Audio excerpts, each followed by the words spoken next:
ભાવનગર જિલ્લાની નામાંકિત પાલીતાણા વાળુકડ લોક વિદ્યાલયમાં સગીરા સાથે દુષ્કર્મના બનાવના મામલે મિસ્ત્રી વિનુભાઈ નટુભાઈ ચૌહાણની ધરપકડ કરવામાં આવી હતી। જે બનાવમાં વાળુકડ સંસ્થાના ગૃહપતિનું ફર્ધર નિવેદનમાં નામ ખુલતા ચકચાર મચી ગઈ છે। સંસ્થાની સગીરા સાથે દુષ્કર્મની ઘટના બની હતી, જેમાં પોલીસે ગૃહપતિની ધરપકડ કરી છે।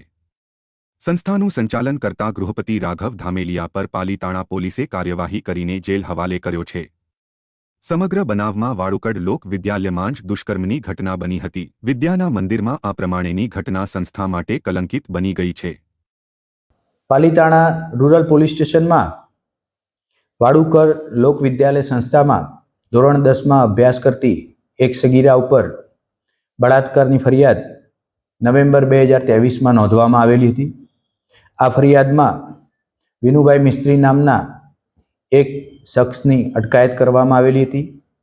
તપાસ આગળ વધતા ફર્ધર નિવેદનમાં રાઘવભાઈ ધામેલિયા નામના એક વ્યક્તિનું પણ નામ ખુલવા પામેલું હતું। રાઘવભાઈ ધામેલિયા ગૃહપતિ તરીકે ત્યાં કામ કરતા હતા। આ રાઘવભાઈ ધામેલિયાની કાયદેસરની અટક કરી અને તપાસ આગળની દિશામાં વધારવામાં આવી રહી છે। રેપની ઘટના ક્યાં બની? જે પ્રમાણે ફરિયાદી જણાવે છે એ મુજબ જે અહીંયા વાળુકડની લોક વિદ્યાલય સંસ્થામાં ભણતા હતા એ દરમિયાન રેપની ઘટના બનવા પામેલી હતી।